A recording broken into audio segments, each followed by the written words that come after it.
ورحمة الله وبركاته.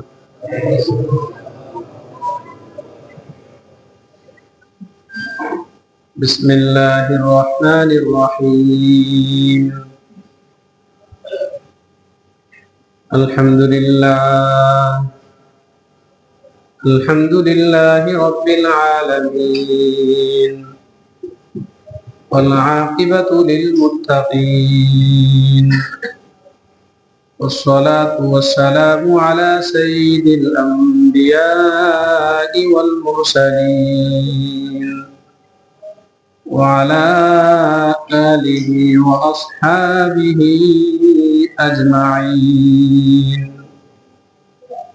أما بعد، فأعوذ بالله من الشيطان الرجيم. بسم الله الرحمن الرحيم. قل إن صلاتي ونسكي ومحياي ومماتي لله رب العالمين. قل إن صلاتي ونسكي ومحياي ومماتي لله رب العالمين، لا شريك له، وبذلك أمرت وأنا أول المسلمين. وقال النبي صلى الله عليه وسلم: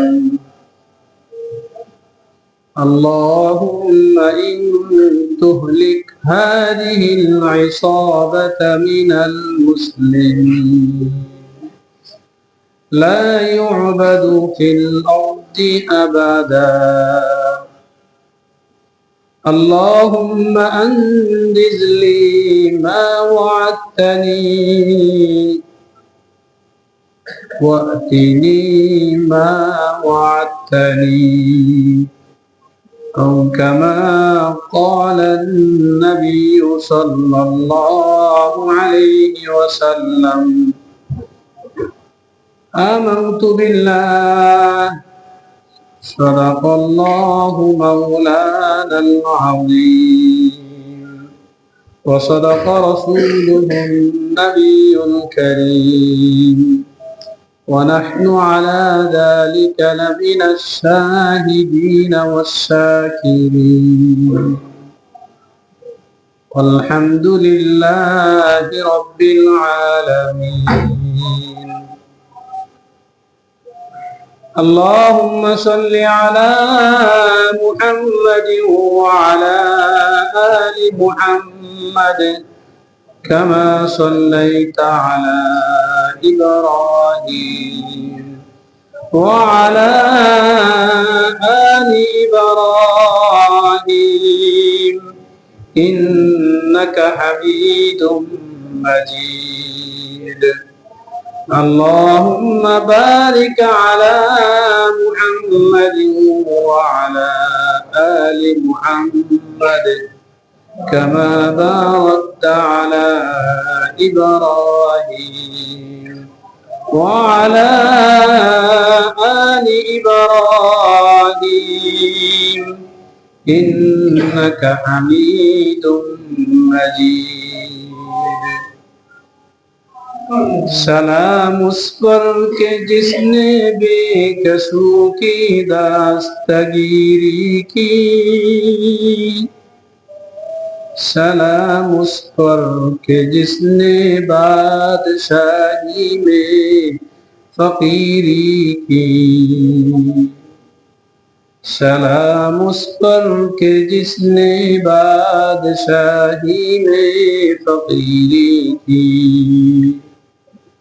رب اشرح لي صدري ويسر لي أمري، واحلل عقدة من لساني يفقه قولي. رب زدني علما رب زدني علما رب زدني علما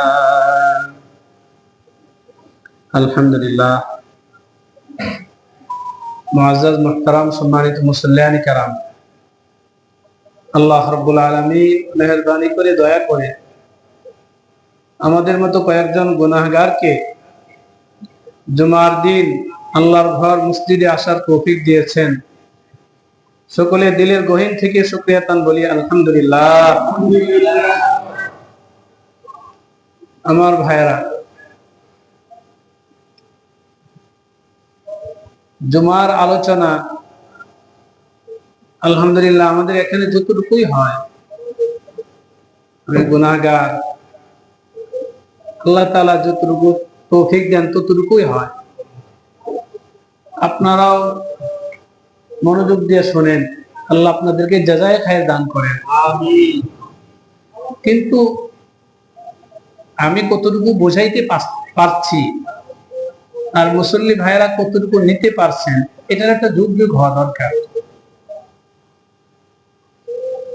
ক্লাসে ওস্তাদ শুধু সবক পড়ান, পাঠ দেন, সবক দেন, ছাত্র মুখস্থ করছে কিনা ওস্তাদের পক্ষ থেকে পরবর্তী সবকে এটা জিজ্ঞাসা করা হয়। এই জিজ্ঞাসা যদি চলমান থাকে তাহলে ছাত্রের মাঝে একটা অনুভূতি কাজ করে, আমার শিক্ষক জিজ্ঞাসা করবেন। তখন ইচ্ছাই হোক অনিচ্ছাই হোক ওই ছাত্র এই সবক মুখস্থ করার চেষ্টা করে।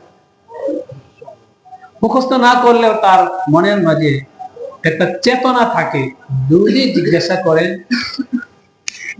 তো শোনার সময় মনোযোগ দেয়। আমার পরবর্তীতে মুখস্থ করার সুযোগ নাও হতে পারে, তাহলে ভালো করে শুনি। একেবারে পূর্ণাঙ্গ না পারলেও কিছু না কিছু তো বলতে পারবো, ঠিক কিনা বলেন? বড় ভালো হতো আমাদের এই আলোচনা যদি এরকম হতো। এই পরিবেশ, এই অভ্যাসটা করতে পারলে ভালো ছিল, দিনের জন্য, আল্লাহকে পাওয়ার জন্য, অন্য কিছুর জন্য না। স্কুলে মাদ্রাসায় সবক জিজ্ঞাসা করা হয়, পরীক্ষা হয়, পুরস্কার দেওয়া হয়। আমাদের পুরস্কার কার কাছে থাকবে? আল্লাহর কাছে থাকবে। জীবন গঠনের জন্য এই আদান প্রদানটা হলে অনেক ভালোই হতো। আমি যদিও মাঝে মাঝে কোন কোন ভাইকে ব্যক্তিগত ভাবে জিজ্ঞাসা করি, ভাই গত জুমায় আলোচনা কি হয়েছে বলেন।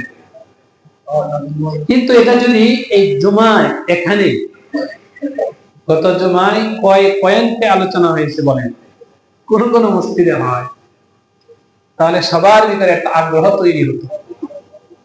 যাই হোক, যদি সুযোগ হয়, কখনো পরিস্থিতি অবস্থা হয়, তাহলে হয়তো হতে পারে। বলার উদ্দেশ্য হলো আমার ভাইয়েরা, যেন এখান থেকে আধা ঘন্টা আমি আলোচনা শুনলাম, আধা ঘন্টার সামারা যেন থাকে যে আমি 2টা সবক নিয়ে গেলাম। সবাই চেষ্টা করবো ইনশাআল্লাহ ভাই। 1 2 3 পয়েন্ট ওয়ারি কয়েকটি সবক নিয়ে গেলাম, ওই এটার উপর আমি আমল করলাম, আমল করার চেষ্টা করলাম। তাহলে আস্তে আস্তে জীবনে রং ধরবে, জীবন গোছালো হবে, সুন্দর হবে। আর এতে সবারই ফায়দা, সমাজ সুন্দর হবে, পরিবার সুন্দর হবে। মুসলমান ইসলামী সমাজে বাস করে, ইসলামী সমাজ সুন্দর হবে। মানার মাঝে কামিয়াবি, কেবলমাত্র শোনা, এর ভিতরে তো কোনো কামিয়াবি নাই। শুনলাম মানলাম না, তো কি হলো? ইহুদিদের অভ্যাস ছিল সামি'না ওয়া আসাইনা, শুনলাম মানলাম না, ইহুদিদের অভ্যাস। মুসলমান এমন হতে পারে না। মুসলমান তো সামি'না ওয়া আতা'না, কোরআনে আল্লাহ বলছেন। ইহুদিদের অভ্যাস, কোরআনে আল্লাহ বলছেন সামি'না ওয়া আসাইনা, শুনলাম।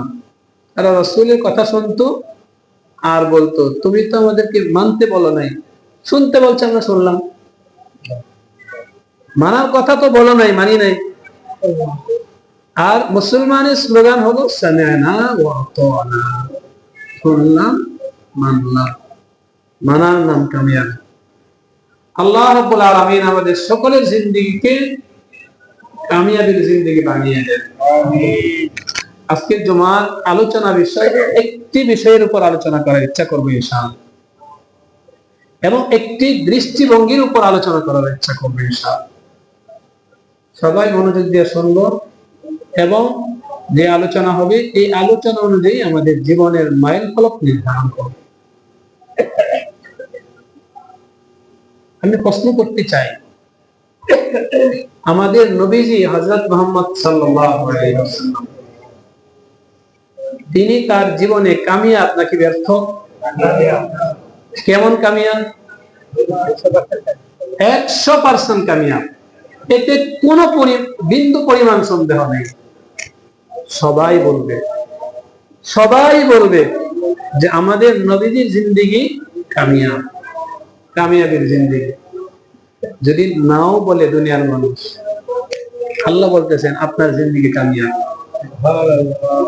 আমার আপনার সনদ সার্টিফিকেট বলা ছাড়াও আল্লাহ রাব্বুল আলামিন আমার নবীকে, নবীর জিন্দেগির ব্যাপারে বলছেন আপনি আপনার মিশনে কামিয়াব, সফল। বুদ্ধিমান ওই ব্যক্তি যে কামিয়াব, যে সফল ব্যক্তির প্রধান কর্মসরণ করে। কৃষক কৃষি কাজ করে, তো তার কৃষি পেশায় জিজ্ঞাসা করে সফল কৃষককে, ভাই তুমি কিভাবে কৃষি কাজ করো? ড্রাইভার ড্রাইভিং শিখে সফল ড্রাইভারকে জিজ্ঞাসা করে তোমার ড্রাইভিং ক্ষেত্রে মূল পয়েন্ট কি কি যার কারণে তুমি কামিয়াব? এভাবে প্রত্যেক ব্যক্তি স্ব পেশায় যারা কামিয়াবি অর্জন করেছে তাদেরকে অন্যরা জিজ্ঞাসা করে। আমার ভাই ও দোস্ত বুজুর্গ, আমি আপনি আমরা মুসলমান, আমাদের জীবন কামিয়াব হওয়ার জন্য রাসূলের জীবনকে আমাদের সামনে রাখা উচিত। চেষ্টা করবো ইনশাআল্লাহ। ইনশাআল্লাহ বলার ক্ষেত্রে তো ঠিকই করে বলবো, চেষ্টা করবো ইনশাআল্লাহ। কারণ আমি যে কথাটা বলতে চাচ্ছি এটা একটু কঠিন ব্যাপার। আলহামদুলিল্লাহ আমরা বলছি ইনশাআল্লাহ, আমরা মানবো। এবার আসে মুহতারাম দোস্ত, দুনিয়ার মানুষ অমুসলিম তার বৈষয়িক কোন বিষয়ে উন্নতির মূল কারণ মনে করে টাকাকে।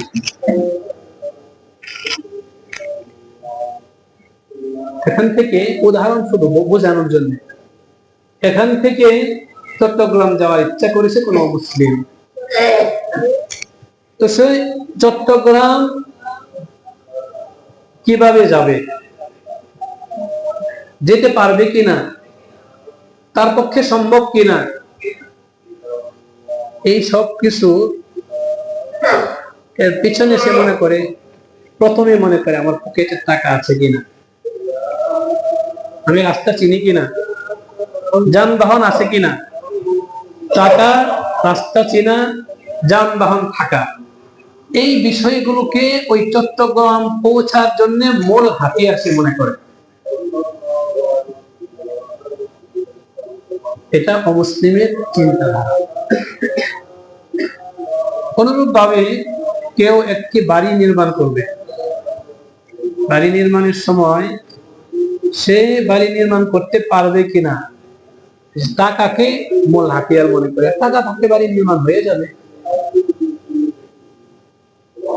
কোন একটি সোসাইটিতে সে একটি প্রোগ্রাম করতে চাচ্ছে, প্রোগ্রাম সাকসেস সুন্দর হবে কিনা, কামিয়াব হবে কিনা, বুদ্ধি যদি থাকে, কৌশল যদি থাকে তাহলে কামিয়াব হয়ে যাবে মনে করে। অমুসলিম কাফের অবুঝ বান্দারা টাকাকে কামিয়াবির মূল বিষয় মনে করে, জ্ঞান বুদ্ধিকে কামিয়াবির মূল বিষয় মনে করে। জ্ঞান আছে তো সে কামিয়াব হতে পারে। কৌশলকে, প্রযুক্তিকে কামিয়াবির বিষয় মনে করে,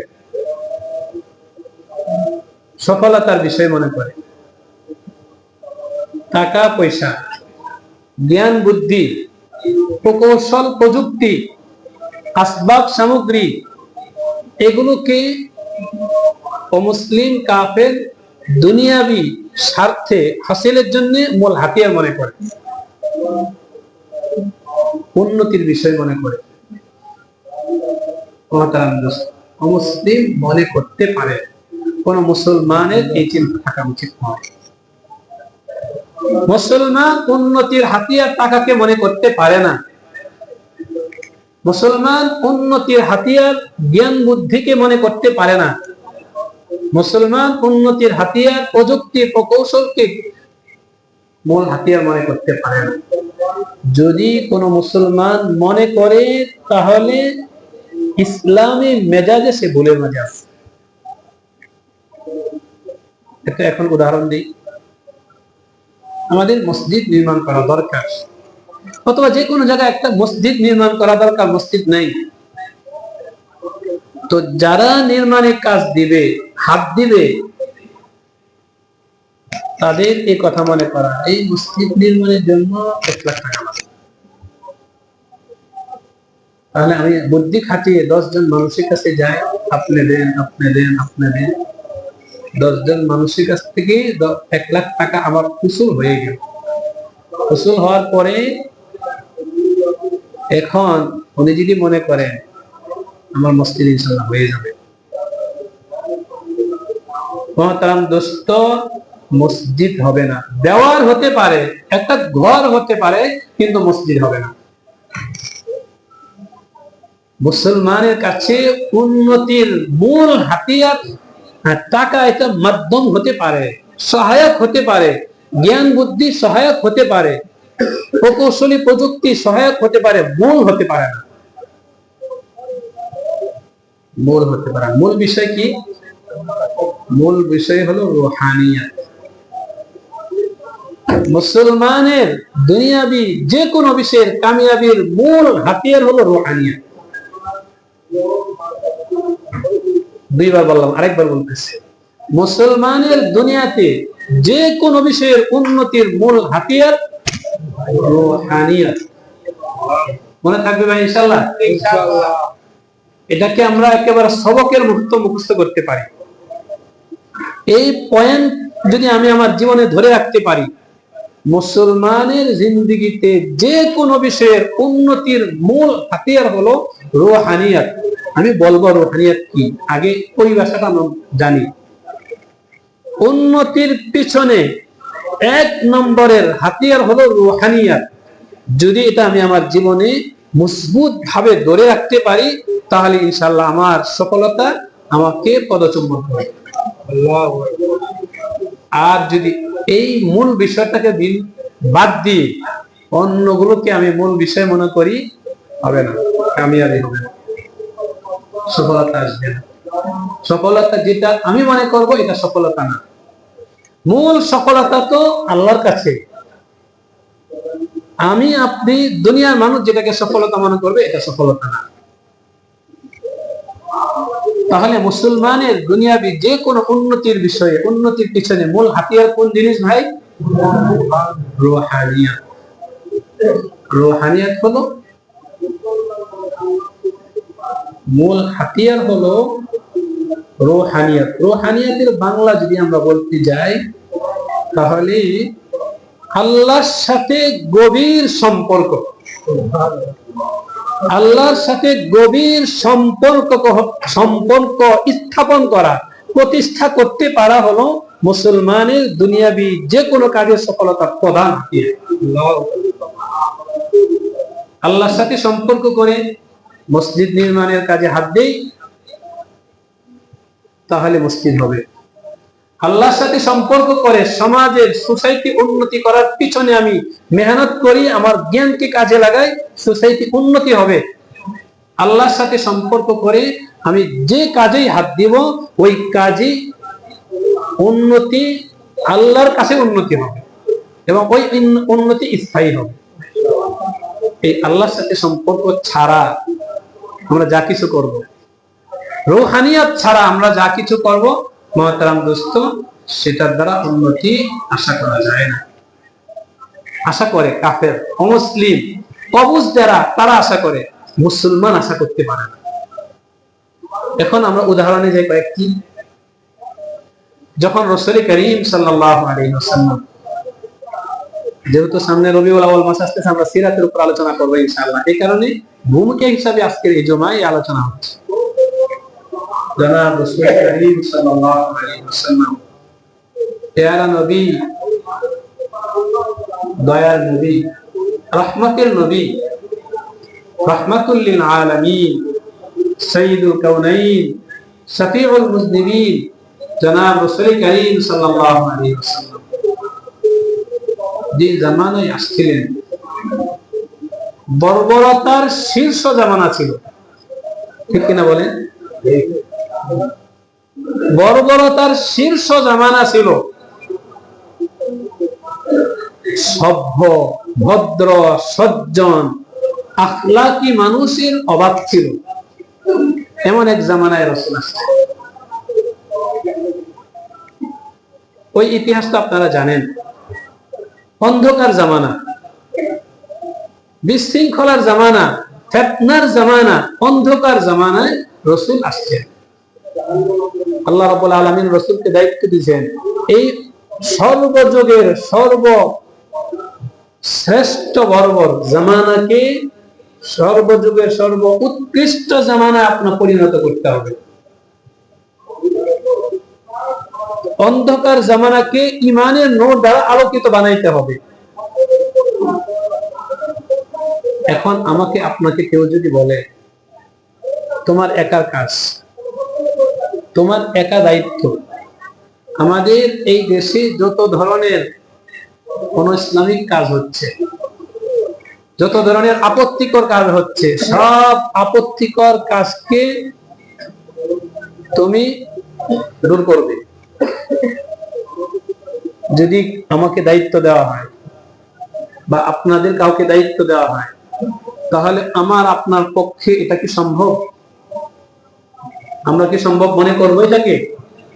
পুরো বাংলাদেশের সব ইসলামিক কাজকে ইসলামাইজেশন করা, ইসলামের উপর আনা, সব খারাপ মানুষগুলোকে ভালো করা, যত লাইনের খারাপ মানুষ থাকতে পারে সবাইকে ভালো করা, আমি একা কিভাবে পাবো? তো অসম্ভব মনে হবে।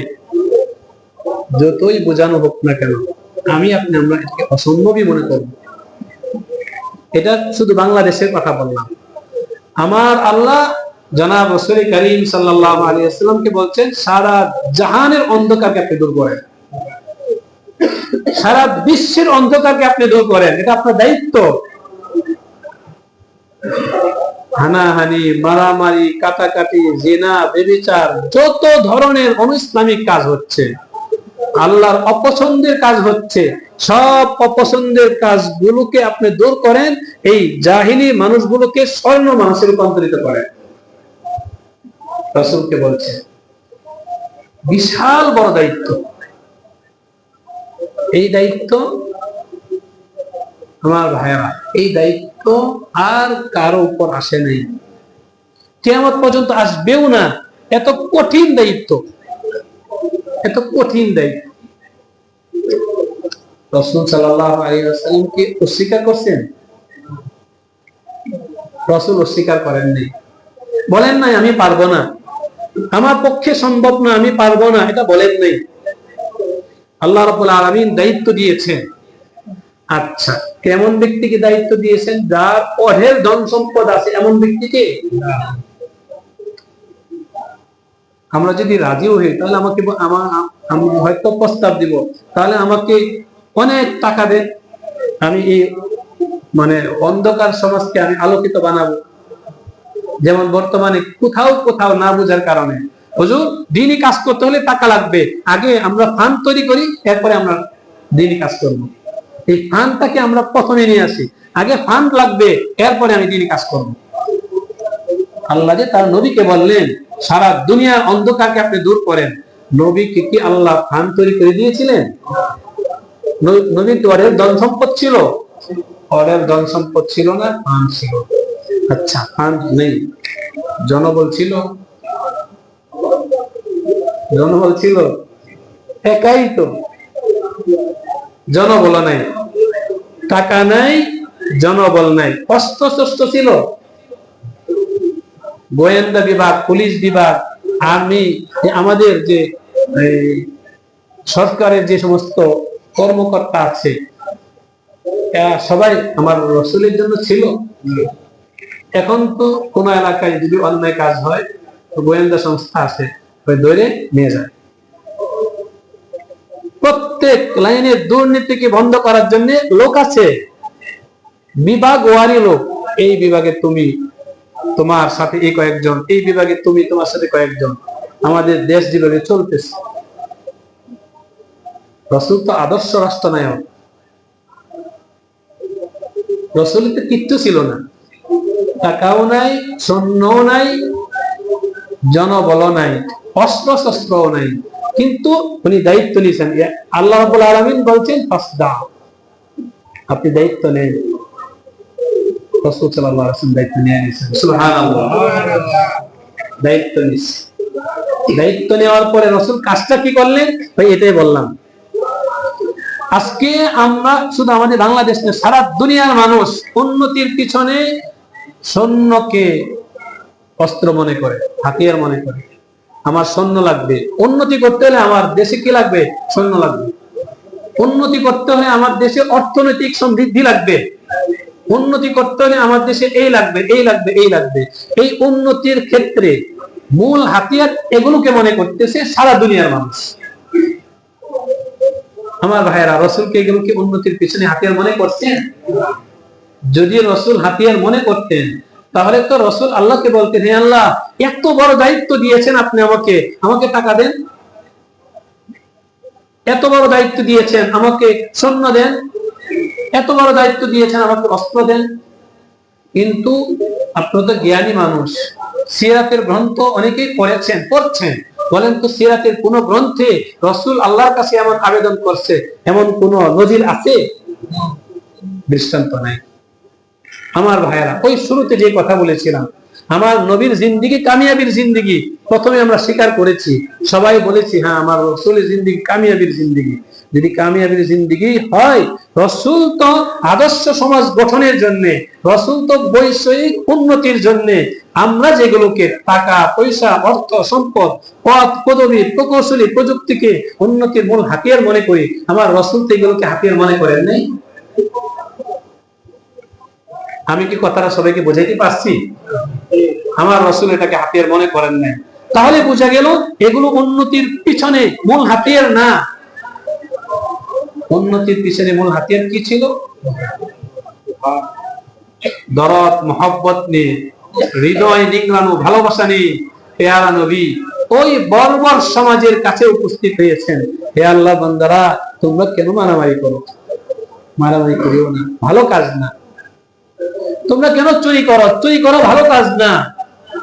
মহব্বত নিয়ে, দরদ নিয়ে, পাহাড় সম পরিমাণ সবর নিয়ে, পাহাড় সম পরিমাণ সবর নিয়ে, ধৈর্য নিয়ে ওই বর্বর উম্মতের কাছে রসুল দিনের বেলা গিয়েছে। এটা করো না, এটা ভালো না। রসুল বলছেন, ওরা হাসে। কি বলে? চুরি করে টাকা আমার পকেট ভরতেছি, আর মোহাম্মদ বলতেছে এটা ভালো না। ও বোকা, নাউজুবিল্লাহ। সবর নিয়ে, পাহাড় সম পরিমাণ সবর নিয়ে রসুল ভিজাইছেন, দাঁড়ে দাঁড়ে গিয়েছেন। দিনের বেলা পাহাড় সম পরিমাণ সবর, ধৈর্য, মহব্বত, ভালোবাসা নিয়ে উম্মতের দাঁড়ে দাঁড়ে, আর রাতের বেলা অবাধ অশ্রু নিয়ে আল্লাহর কুদরতি পায়ে সিজদায় পড়ে রাসূল সাল্লাল্লাহু আলাইহি ওয়াসাল্লাম উন্নতি সাধন করেছে। এটাই হলো রুহানিয়াত। দিনের বেলা উম্মতের দাঁড়ে দাঁড়ে, আর রাতের বেলা আল্লাহর কুদরতির পায়ে পড়ে, আল্লাহর সাথে গভীর সম্পর্ক করে। দিনের বেলা বলছেন, চোরকে বলছেন চুরি করিও না, এটা ভালো না। জিনাকারীকে বলছেন এটা আখলাকহীনতা, এটা তুমি করিও না। জুলুমকারীকে বলছে তুমি জুলুম করিও না, আমার আল্লাহ পছন্দ করেন। এভাবে চোর, জিনাকারী, জুলুমকারীকে দিনের বেলা বলার পরে রাতের বেলা আল্লাহর কুদরতি পায়ে সিজদায় পড়ে বলতেছেন, হে আল্লাহ, আপনার ওই বান্দা যে জিনা করেছে, আপনার ওই বান্দা যে চুরি করেছে, আপনার ওই বান্দা যে জুলুম করেছে, আমি তো আমার দায়িত্ব বলে তার কাছে গিয়ে আমি বুঝাইছি, হে আল্লাহ এই বলার কোনো ক্ষমতা নাই, তার দিল পরিবর্তনের দায়িত্ব ক্ষমতা আমার হাতে নাই, ওই চোরের দিল পরিবর্তনের ক্ষমতা আপনার হাতে, জুলুম করনেওয়ালার জুলুম থেকে ফেরানোর ক্ষমতা আপনার হাতে। হে আল্লাহ, আল্লাহুম্মা হদি কওমি ফাইন্নাহুম লা ইয়ালামুন, আল্লাহুম্মা হদি কওমি ফাইন্নাহুম লা ইয়ালামুন, আল্লাহুম্মা হদি কওমি ফাইন্নাহুম লা ইয়ালামুন। সারা রাত এই উম্মতের জন্য, ওই চোরের জন্য, জিনাকারীর জন্য, জুলুমকারীর জন্য দোয়া করতে করতে রাসূল রাত পার করে দিয়েছে। সুবহানাল্লাহ। আবার ফজরের পরে বের হয়েছে ওই চোরের কাছে, ভাই করিও না, একদিন, 2 দিন, 3 দিন দরজা বন্ধ করে রাখছে, তুমি আর আমার কাছে এসো না, রাস্তায় কাটা দিয়েছে, তুমি আর আমার কাছে আসতে পারো না। রাসূল ওই বন্ধ দরজাকে উপেক্ষা করে তার কাছে আবার গেছে, পথের কাঁটাকে উপেক্ষা করে রাসূল তার কাছে আবার গেছে, শত জুলুম নির্যাতনকে সহ্য করে রাসূল তার কাছে আবার গিয়েছেন, আমার আল্লাহর বান্দা, আমার উম্মত তুমি এটা করিও না। রাসূলের উপর আক্রমণ আসছে, রাষ্ট্রীয়ভাবে ঘোষণা হয়েছে ইন্না মুহাম্মাদান কাদ মাজনুন কানা মাজনুনান, মুহাম্মদ হলো পাগল। নাউযুবিল্লাহ। পাগলের অপবাদ দেওয়া হয়েছে, সব ধরনের জুলুম নির্যাতন করা হয়েছে, কিন্তু রাসূল বন্ধ করেন নাই, দিনের বেলা মেহনত চালিয়ে গেছেন, আর রাতের বেলা আল্লাহর কুদরতি বাই সেজদায় করেছেন। আমার ভাইরা, এই কথাটাই আমি বলতেছি, আজকে আমরা মূল লাইনে না থাকার কারণে আমাদের উন্নতি হচ্ছে না। মূল লাইন হলো এটা, টাকা পয়সা একই কথা বারবার বলতেছি বোঝানোর জন্য, দিলের ভিতরে যেন একটা বুঝ চলে আসে। টাকা পয়সা, জ্ঞান বুদ্ধি, প্রকৌশলী প্রযুক্তি, পদ পদবি, এই সব কিছু উন্নতির হাতিয়ার হতে পারে না। উন্নতির পিছনের মূল হাতিয়ার হলো আল্লাহর কাছে চোখের পানি, আল্লাহর সাথে সম্পর্ক, রুহানিয়াত। সুতরাং আমার ভাইয়ারা, শুধুমাত্র এই যে সবক আমরা বুঝলাম, এই সবক যেন শুধু বুঝের মাঝে না থাকে, শোনার মাঝে না থাকে, বাস্তব জীবনে যেন আমরা এটা আমল করতে পারি। চেষ্টা করবেন ইনশাআল্লাহ। তাহলে আমল কি? আমার বাড়ি বানানোর প্রয়োজন, টাকা আছে, মিস্ত্রির সাথেও কথাও হয়েছে, আসবাব সামগ্রী সব ব্যবস্থাও করেছি, তাহলে কি আমি এতেই খুশি হয়ে যাব, নাকি আমার আরো কিছু করার আছে? আরো কিছু করার আছে। 1 নম্বর কাজ এখনো হয়নি, সেটা হলো বাড়ির সব আসবাব সামগ্রী আমি প্রস্তুত করেছি, এখন রাতের বেলা আল্লাহর কুদরতি পায়ে সাজদায় করে বলি, আল্লাহ দুনিয়াবি প্রয়োজন পূরণ করার জন্য স্ত্রী সন্তানের উপর মানে সুবিধার জন্য আমি একটি ঘর নির্মাণ করতে চাই, হে আল্লাহ আপনার হুকুম যদি হয়, আপনার ফায়সালা যদি হয়, আপনি সব ব্যবস্থাকে সহজ করে দেন। এটা হলো রুহানিয়াত। তো বাড়ি হবে, ওই বাড়ি আনন্দের হবে। মসজিদ বানাইতে চাই, আগে ওই আল্লাহর কাছে যাই, আল্লাহর কাছে বলি, এরপরে আমি কাজ শুরু করি। এভাবে যা কিছু আমি করতে চাই আমার সাংসারিক জীবনে, ব্যক্তি জীবনে, সামাজিক জীবনে, রাষ্ট্রীয় জীবনে, মুসলমান যা কিছু করবে, উন্নয়নমূলক যা কিছু করবে, সবকিছুর মূল হলো আল্লাহকে আগে বলে নি, আল্লাহর কাছে আগে বলে এরপরে কাজে হাঁটবে। পারবো ইনশাআল্লাহ ভাই? আমার ভাইয়ারা, এই সবক আমাদের না থাকার কারণে আজকে আমাদের পেরেশানির মাঝে পড়তে হচ্ছে। আমার কাজ হচ্ছে না, উন্নয়ন হচ্ছে না। উন্নয়ন হলো সাময়িক উন্নয়ন, এরপরে এই উন্নয়ন আর থাকে না। মন হলো রুহানিয়াত। আরেকটা কথা বলে এরপরে আমি আলোচনা শেষ করছি।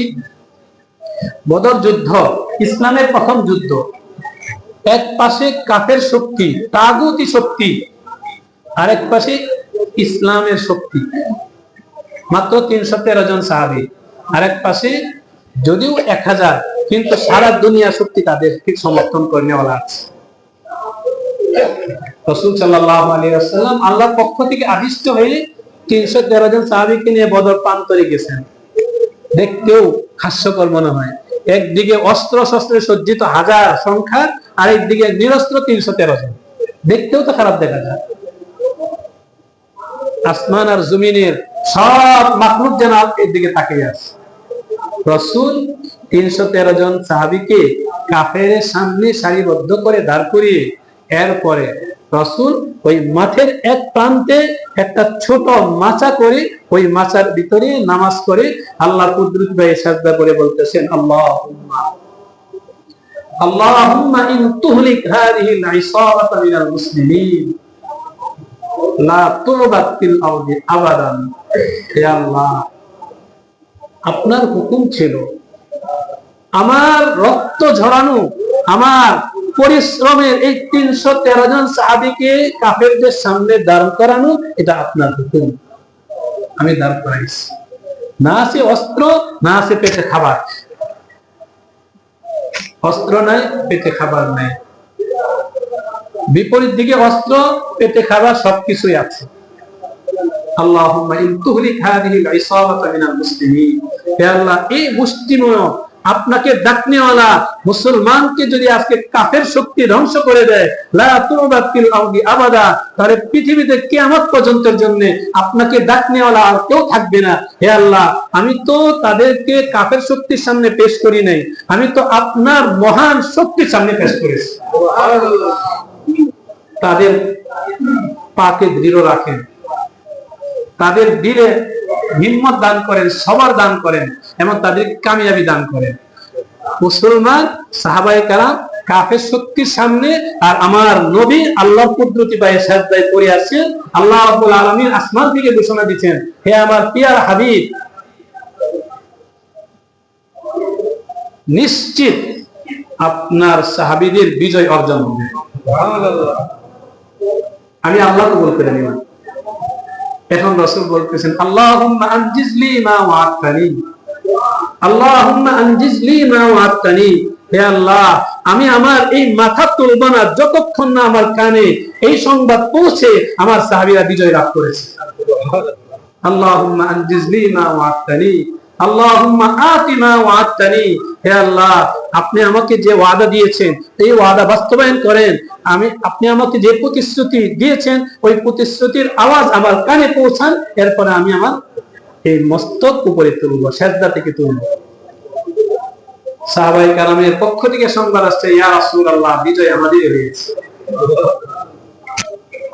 সারা দুনিয়া তাগুতি শক্তি একদিকে আর মুসলমানের সামান্যতম শক্তি একদিকে। এই সামান্য শক্তি দিয়ে পুরা তাগুতি শক্তিকে পরাজিত করা হয়েছে। মুহতারাম দোস্ত, আপনাদেরকে জিজ্ঞাসা করি, অস্ত্রের মাধ্যমে? অস্ত্র দিয়ে? টাকা দিয়ে? ক্ষমতা দিয়ে? টাকা দিয়ে না, অস্ত্র দিয়ে না, ক্ষমতা দিয়ে না, রুহানিয়াতের শক্তিতে এই তাগুতি শক্তিকে পরাজিত করা হয়েছে। আমার ভাইয়েরা, বদর যুদ্ধ কিয়ামত পর্যন্তের জন্য মুসলমানের জন্য সাক্ষী। তুমি যদি বৈষয়িক উন্নতি চাও, তোমার পারিবারিক জীবন থেকে নিয়ে রাষ্ট্রীয় জীবন পর্যন্ত কোন ধরনের উন্নতি চাও, তাহলে দুনিয়ার এই জাহিরি আসবাব থেকে নজর সরিয়ে মূল শক্তি রুহানিয়াতের শক্তির দিকে তুমি নজর দাও। ইনশাআল্লাহ বদরের সাহাবীরা আল্লাহ সাহায্য পেয়েছে, কিয়ামত পর্যন্তের জন্য মুসলমান সাহায্য পাবে। সুবহানাল্লাহ। আল্লাহ রাব্বুল আলামিন আমাদের সবাইকে টাকা পয়সা, পদ পদবি, এই সমস্ত জাহিরি শক্তি থেকে নজর সরিয়ে আল্লাহর সাথে সম্পর্ক, রুহানিয়াতের শক্তির দিকে নজর দেওয়ার তৌফিক দান করেন। আমিন। তাহলে ইনশাআল্লাহ মুসলমানের সফলতা আসবে, কামিয়াবি আসবে। আল্লাহ রাব্বুল আলামিন আমাদের সবাইকে আলোচনা বুঝবার তৌফিক দান করেন, জীবনে বাস্তবায়ন করার তৌফিক দান করেন। গত জুমায় রুমাল থেকে ৬৪২৪, দান বাক্স থেকে ২০৩৬, মোট ৮৪৬০ টাকা অর্জন হয়েছে। আলহামদুলিল্লাহ। যারা দান করেছেন আল্লাহ রাব্বুল আলামিন সকলের দানগুলোকে কবুল করে নেন এবং প্রত্যেকের জান মালে আল্লাহ রাব্বুল আলামিন বরকত দান করেন। আল্লাহ রাব্বুল আলামিন আমাদেরকে হায়াতি জিন্দেগিতে আরো বেশি বেশি কল্যাণমূলক কাজে জান মাল খরচ করার তৌফিক দান করেন। আমিন। আলহামদুলিল্লাহ। যারা সুন্নাত